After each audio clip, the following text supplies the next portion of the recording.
Bonjour. Donc, moi, je suis le président de l'association des enfants infilmoteurs cérébro-auditifs. Je m'appelle Peter Mohamed. Et mon ami, monsieur Eid Kassitayev, qui est le directeur de l'Institut de formation des fonctionnaires de l'éducation nationale, comme c'est indiqué dans ce slide.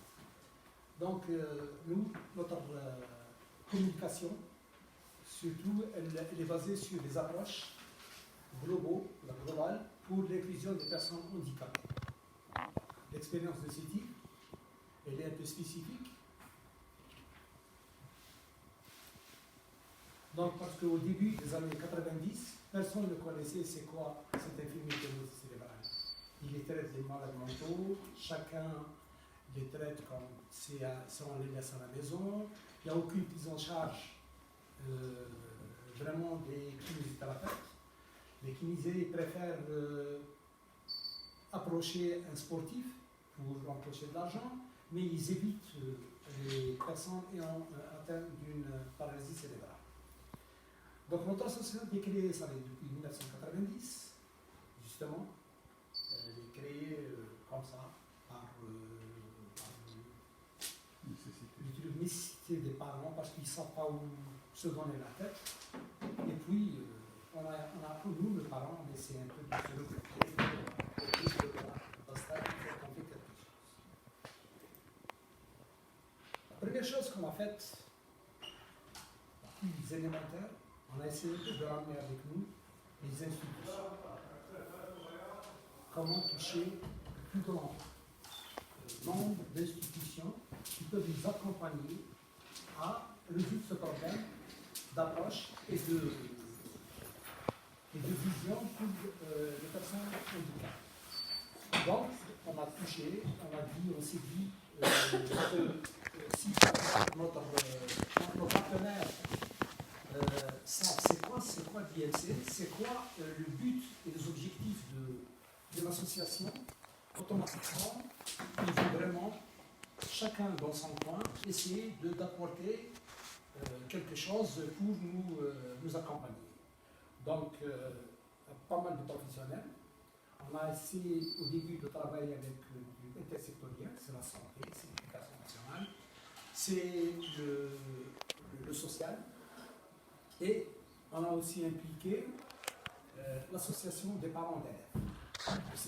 Puisque vous êtes des associations de parents d'élèves, est-ce que les élèves handicapés sont concernés pour défendre leur intérêt? La première des choses, la plus patente, c'est le comité de concertation.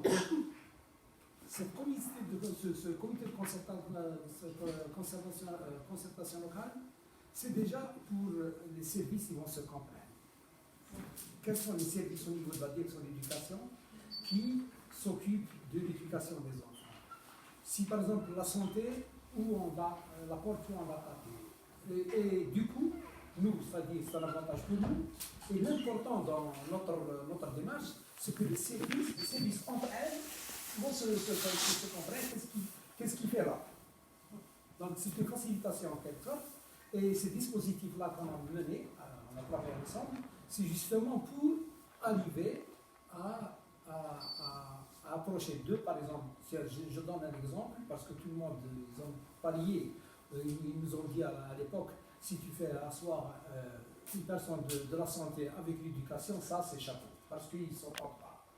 Déjà, dans les trucs d'organisation, concernant par exemple les UDS qui sont réceptifs, ces UDS-là, pratiquement, ils n'ont pas vraiment de contact sur la qualité d'enseignement ou des soucis sur l'enfant. Ils s'occupent uniquement du côté du premier jour, ils prennent en charge, il y a des difficultés de santé, il a les dents, la médecine scolaire par exemple. Ils s'occupent uniquement de ça, mais sur la scolarité, ils sont vraiment ils sont retirés.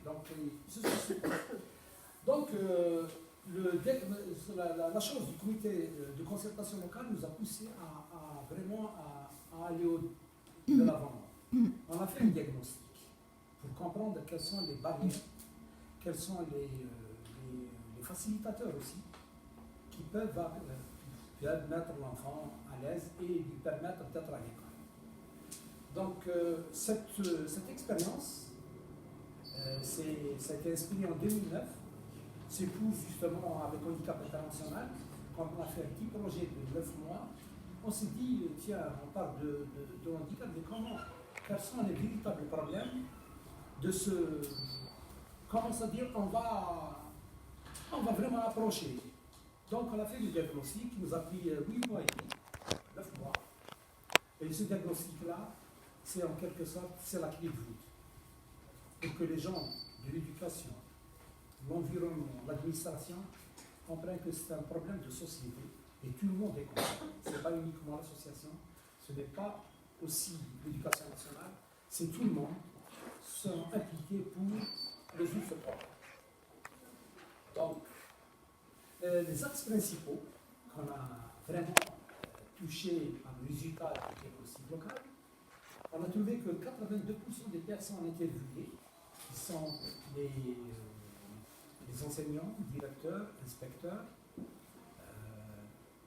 le corps enseignant en quelque sorte, disent que nous sommes conformés. On est rien. Vous parlez de l'autisme, vous parlez de l'ILC, vous parlez de trisomie 21, mais on ne connaît rien. Au moins, il doit savoir qu'est-ce qui se passe, quelles sont les typologies d'handicap qui existent et tout. Et 62% soumettent, parmi les 82 interviewés, 62% de ces professionnels souhaitent une formation. Ils nous disent, voilà, pourquoi ne pas nous faire une formation, comme ça on va vraiment apprendre quelque chose. Et après, il y a aussi l'absence d'accompagnateurs du type scolaire. Il est ressorti aussi dans notre étude, notre diagnostic. Ils te disent que voilà, j'ai 40 enfants dans une classe et tu me donnes un enfant handicapé, je ne peux pas tout seul, on agit tout seul. Ce qui fait, nous, c'est-à-dire on n'a pas eu cette réponse, qui dit pourquoi ne pas former des auxiliaires de vie scolaires. Et le troisième point, le plus répandu, mon école n'est pas accessible. Ma classe n'est pas accessible. Il faut le prendre chez une autre école. Nous, on a profité de monter aussi un projet qui concerne l'accessibilité au niveau de ces types. Le matériel adapté, c'est bien connu, il est aussi ici. Voilà, donc c'est une source, cette source de données, c'est sur le diagnostic de 2010 dont je vous ai parlé. Donc les raisons de la déscolarisation et la non-scolarisation sont le résultat des enfants en situation de handicap. Il y a beaucoup d'enfants, leurs parents, c'est les parents qui ne veulent pas. Il y a une partie aussi des enseignants qui refusent, l'autre partie c'est le directeur. Et dans tout ça, on a essayé un peu de voir quels sont les obstacles qui ne vont pas permettre à l'enfant pour qu'il soit avec les autres dans le école. Voilà, donc c'est la même chose, une réponse, voilà aussi qui est sur les 82%, c'est le même les résultats graphiques montrent que les enseignants déclarent 80% des enfants en situation de handicap ont besoin d'un accompagnateur. Ça, c'est suite à ce résultat. On a fait un projet sur les accompagnateurs et former des accompagnateurs à ce type. Justement, c'est grâce à mes collègues qu'on a monté des formations et tout ce qui s'ensuit. Et des constats étaient faits, voilà, ce que je vous disais tout à l'heure. Une fois qu'on a fait le diagnostic, on a fait un projet qui a pris 2 ans. C'est mieux accompagner les enfants en situation de handicap dans leur scolarité dans la wilaya de Sétif en partenariat avec la direction de l'éducation et Handicap International et bien sûr l'Institut de formation des fonctionnaires de l'éducation nationale. Les enfants juridiques, on a profité un peu de voir légalement comment on peut mettre ça, puisque l'Algérie a ratifié la Convention internationale sur le droit des personnes handicapées en 2009. On s'est dit bien, puisqu'elle a ratifié ça, c'est le moment d'imposer cette idée de formation et d'inclusion des enfants handicapés. Donc la formation enseignons, c'est bien sûr, nous avons fait appel à un spécialiste pour nous donner au moins quels sont les modules à mettre. Et donc, sur les typologies, sur l'éducation inclusive, sur l'accessibilité, sur les moyens de compensation et tout ce qui s'ensuit. Donc, vous pouvez lire facilement ce que j'ai écrit. Comme ça, je vais accélérer le temps. Et ça, c'est l'image un peu de la formation qu'on a fait avec les directeurs. Ça aussi, c'est l'auxiliaire scolaire, la formation qu'on a menée.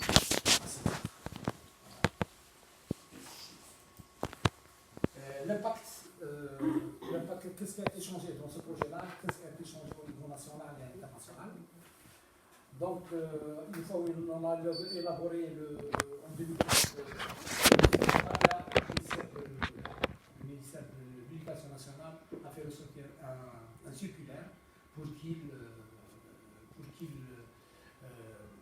cense les directeurs des écoles à prendre vraiment en compte ce problème d'éducation. Nous avons aussi organisé des rencontres le 24 et le 25 2011 sur l'éducation inclusive pour la première fois en Algérie. Et l'installation des modules, l'introduction des modules de formation dans le système, le ministère a introduit des modules sur l'éducation inclusive pour l'ADE, service de formation, et la contribution de la PMC, de l'association de CETIF, pour mettre en lumière le problème de la scolarité des enfants au niveau de l'ONU. Oui, en 2011, il y a un accord confidentiel qui interpelle l'État algérien pour qu'il bouge un peu et mette des moyens pour les personnes handicapées. Donc, ça, c'est le deuxième cas qualitatif qu'on a fait. C'est on a appris à faire des conventions avec l'éducation nationale. Voilà, peut-être il va nous donner plus de.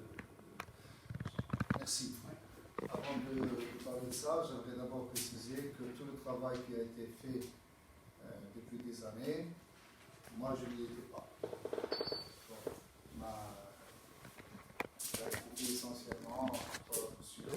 Mohamed Kamdash, M. Kamal Hamadou, qui était à l'époque le directeur de l'Institut CETIF, avant d'être aujourd'hui directeur de la formation au ministère de l'Éducation nationale, et M. Bourdon, qui représentait un petit peu l'apport d'experts pour essayer de faire ce constat et cette perspective d'action. Moi, quand je suis venu en 2017, j'ai trouvé cette collaboration déjà comme un héritage. Et parce que j'y ai cru, parce que c'est aussi une conviction personnelle, toujours militant des causes perdues, justes, ça, voilà. C'est pour ça que je disais tout à l'heure, il faut avoir cet esprit militant quand on apprend ce genre de choses. Si on ne l'a pas, on ne peut pas. Ce n'est pas simplement une affaire de mouvement associatif, c'est l'implication de tout le monde pour pouvoir faire changer les choses. Voilà. Nous y avons cru et nous avons continué dans cet esprit-là. Et puis en fait, j'ai voulu, par respect à tout l'héritage que m'a laissé mon ami et collègue M. Kamal Hakoud, de donner un saut qualitatif à cette collaboration, de lui permettre de faire un pas supplémentaire. Et ça a été fait à deux niveaux. D'abord, premier niveau en signant, en officialisant cette collaboration à travers une convention qui engage les deux parties, dont une copie est au niveau de notre supérieur, au niveau du ministère de l'Éducation nationale. Et donc, à travers cette convention, l'Institut s'engage d'abord à offrir toutes ces structures à l'association, et à toutes les associations qu'elle invite dans le cadre d'un mouvement des actions concertées. Et ensuite, de permettre à toutes les personnes ressources qui gravitent autour de l'association à venir intervenir auprès des gens que nous formons, des chefs d'établissement, des superviseurs, des enseignants, des chefs d'établissement, des inspecteurs, pour sensibiliser d'abord. L'engagement de notre part aussi, comme nous nous inscrivons dans une perspective de réécriture des programmes au niveau du ministère de l'Éducation nationale, à travers le référentiel des compétences, nous nous engageons aussi à porter les préoccupations de ces associations à un niveau supérieur pour officialiser dans les programmes officiels nationaux la prise en charge de cet handicap en termes de compétences professionnelles. Voilà. deuxième saut qualitatif a été, je leur ai proposé d'être membre à part entière dans le conseil pédagogique de l'Institut. C'est-à-dire que chaque fois que nous aurons le conseil pédagogique est un organe de gestion de l'Institut.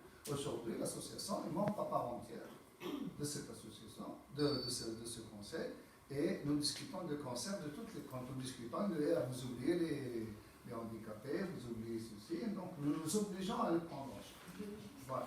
Voilà un petit peu l'apport de l'Institut à ce niveau. Donc on continue parce que c'est 5 minutes. Allez-y. Donc nous, c'est-à-dire, on sait pas uniquement arrêté à l'éducation classique et puis c'est bon.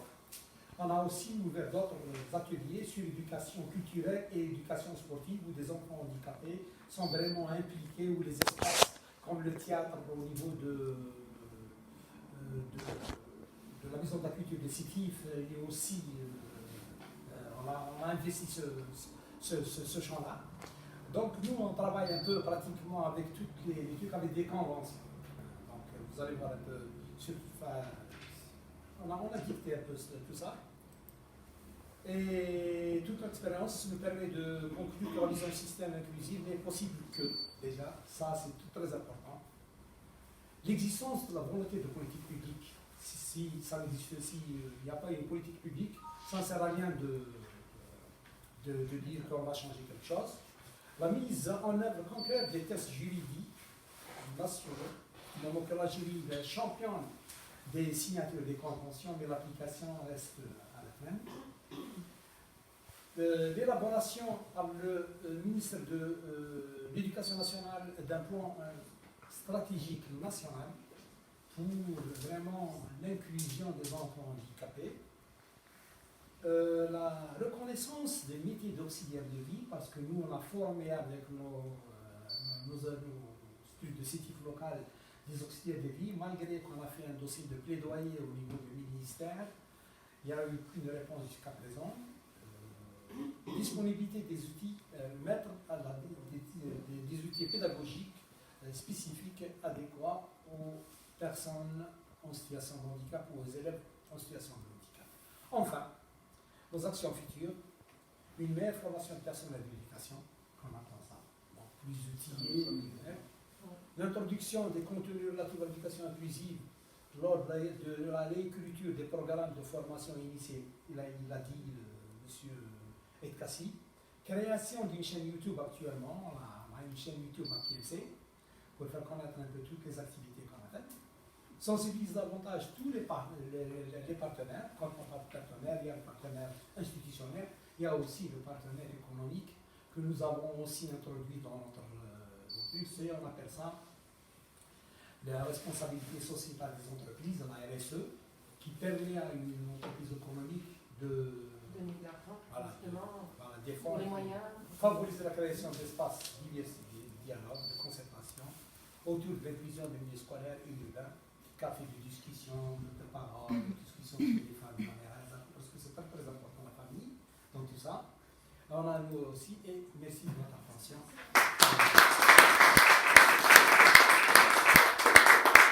On m'avait dit que tu terminerais avant les 20 minutes. Ça, c'est bien fait. Ça. Nous allons faire Merci. Le taquis. Et on peut prendre des questions. Vous voyez, peut-être si je prends les questions. Intéressant, je trouve, dans cette approche, c'est l'approche globale.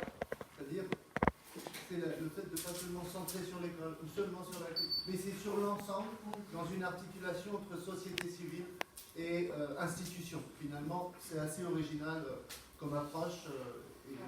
Marie-Ève peut-être, Kamel ensuite. Oui, bien, j'ai envie de dire, parce que Marie-Ève Gatois de l'Université du Québec à Montréal, j'ai envie de dire, dans vos perspectives, là, vous parlez du macro, hein, de passer par la politique. Toutefois, les initiatives telles que la vôtre, qui partent du micro, sont aussi très inspirantes. Parce que d'avoir un exemple comme ça peut donner envie à d'autres écoles de se dire, ben, ça s'est réalisé dans cette région-là, donc on peut s'en inspirer. On va amener les acteurs qui ont réussi à faire ce changement-là, puis les amener dans les écoles. Je pense que de partir d'en bas aussi, ça peut être vraiment des exemples positifs. Puis ça peut être porteur aussi d'une autre façon. Puis d'amener les intervenants qui étaient présents à aller parler aux intervenants des autres régions pour leur dire, ben nous, on l'a fait, puis ça fonctionne. Il y a eu des effets, on le voit. Donc, Absolument. Absolument. C'est juste un souhait, mais sinon, nous n'attendons pas les décisions politiques pour continuer à agir et à sensibiliser. Oui, et peut-être aussi, Kamel Amadou ensuite, peut-être aussi ce que j'ai noté d'intéressant, c'est le projet de partager tout ce qui se produit. Jusqu'à là, très récemment, la création d'une chaîne YouTube dédiée. Ça veut dire que tout est enregistré, tout est noté, tout est diffusé. Ça permet d'aller partager aussi les savoirs et les expériences. Et le site de l'Institut, quand les formés, les stagiaires, les visiteurs rentrent dans le site de l'Institut, ils trouvent le lien de la chaîne YouTube de l'association. Voilà. C'est des passerelles qu'on crée entre eux. Il existe. Ah oui, elle existe. Kamel? Je voudrais ajouter tout simplement un aspect qui peut-être n'a pas été développé par les collègues. Il faut savoir que c'est une initiative unique en Algérie qui a été faite au niveau de CETIF, on doit le dire. Parce que nous, les corps des ABS n'existent pas encore au niveau du ministère de l'Éducation nationale. Mais mon collègue Mohamed a commencé son intervention par dire qu'il était très difficile de faire asseoir l'éducation et la santé. Donc je vais dire que cette initiative, comme l'a dit Patrice, elle est institutionnelle, puisqu'il y avait le représentant du ministère au niveau local. Et cette initiative a permis justement de faire asseoir plusieurs partenaires qui avaient un seul objectif. C'était comment d'abord créer ce corps d'ABS. Nous avons, ceux qui connaissent un peu l'Algérie, savent qu'il y a un dispositif qu'on appelle le pré-emploi. Nous avons des milliers de sortants d'universités qui terminent leurs études universités et qui sont affectés dans ce cadre de pré-emploi. On leur donne 1200 dinars, qui équivaut peut-être à 50 euros. 50 euros par mois, et on les affecte dans les établissements pour faire un travail pour lequel ils n'ont pas été formés. Ils peuvent être secrétaires de rédaction, ils peuvent travailler dans des cuisines, etc. Nous, ce que nous avons fait, à travers le diagnostic qu'il a développé, nous avons repéré ces sortants de ces universitaires qui étaient répartis un petit peu sur les différents établissements. Nous les avons recrutés, nous avons invités à faire une formation. Bien sûr, moi j'étais à l'époque aussi au niveau de la DE de CETIF, donc ça m'a permis de faire appel à ces universitaires et en collaboration avec l'EMEN, Handicap International, l'Université de Nantes, on les a formés sur les différents aspects. Comme le disait Madame tout à l'heure, la prise en charge aussi bien sanitaire que éducative, etc. Et nous les avons réaffectés dans des écoles où il y avait des enfants en situation de handicap. Là, parce que la majorité étaient des orthophonistes, des psychologues. Donc là, on les a réaffectés une nouvelle fois, bien sûr avec la collaboration du ministère de l'Éducation nationale, dans les écoles où il y avait des enfants qui avaient besoin de ces ABS. Et on voyait, mon collègue Mohamed, etc., lorsqu'on visitait les écoles, on voyait cette universitaire qui était assise à côté d'un enfant handicapé, qui l'aidait et qui le faisait circuler facilement dans l'école. Et ça a donné de bons résultats. Je termine par dire que ces ABS qui ont été formés, par la suite, ils ont participé à des concours de recrutement. Et ils ont été admis comme étant des enseignants. Donc là, on a gagné. Ils sont enseignants et en même temps, ils sont ABS et formés dans leur classe. Voilà. C'est juste un détail qui est important. La décision qu'a dit que nous, c'est-à-dire nous avons proposé des jeunes filles ou des jeunes hommes dans le cadre du filet social et tout, cette idée-là n'est pas venue comme ça, ce n'est pas nous. C'est lors d'une formation des directeurs-inspecteurs que les directeurs qui étaient présents, c'est eux qui nous ont proposé cette alternative. D'où on va ramener ces personnes-là, ces auxiliaires-là, d'où. Et puis on s'est dit que, tiens, il y a dans des écoles qu'on donne, c'est-à-dire dans le cadre filet social, Bac plus 4, elle a un diplôme bien élevé, mais malheureusement, elle ne fait pas son métier. Soit elle est secrétaire de la secrétaire du directeur, soit elle est dans... Ouais, c'est une réalité. Soit elle est dans la cuisine, elle est en train de pêcher les patates, et n'importe quoi. Nous, on les a récupérés, dire que basta, pourquoi ne pas les former donner une formation spécifique pour que ces jeunes filles soient utiles. Donc tout ce qui a été réalisé ici, ce n'est pas une décision de moi ou de Kamel, c'est l'État, c'est le diagnostic local, c'est lui qui nous a dicté de faire ces actions-là et ces projets. Après, est-ce qu'il y a un suivi après avec Oui. les enseignants?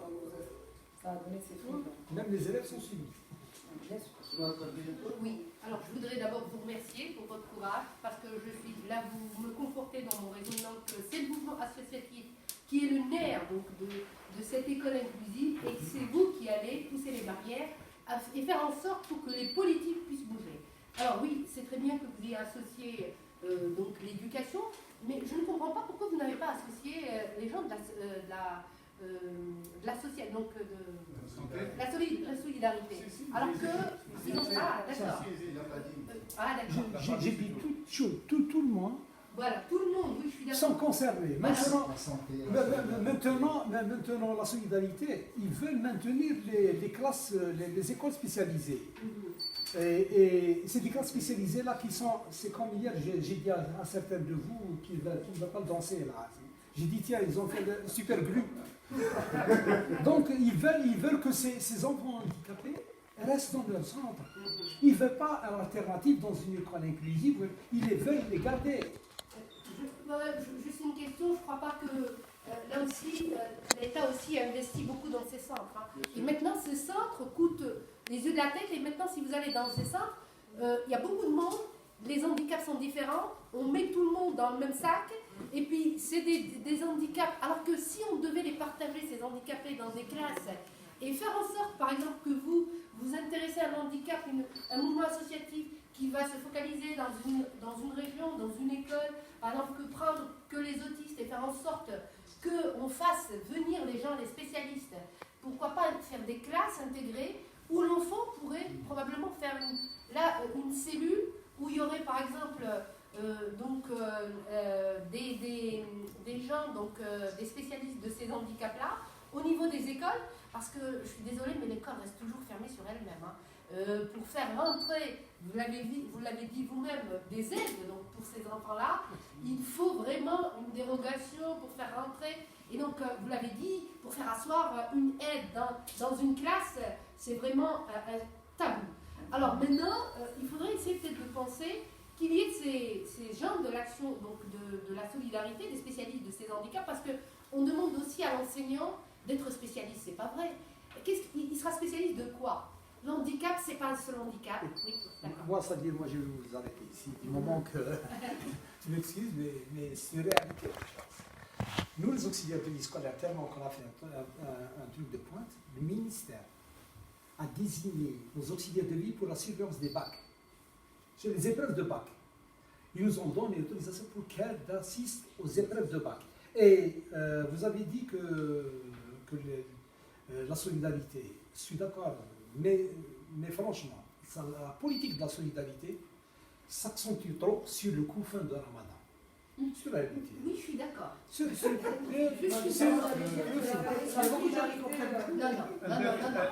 C'est quand même des spécialistes de ces enfants-là, donc il faudrait les faire participer quand même activement.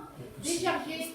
Je suis d'accord, on ne va pas faire sortir tous les enfants donc, de ces centres-là, mais faire au moins sortir le plus d'enfants et essayer de les faire participer, parce que c'est l'école quand même qui socialise ces enfants. Et donc, je suis persuadée que si vous allez parler à un parent d'enfant, il vous dit, oui, mon enfant, je ne le mets pas dans un centre, il n'est pas accepté dans une école, je préfère le garder chez moi, le garder chez lui, ça c'est une autre...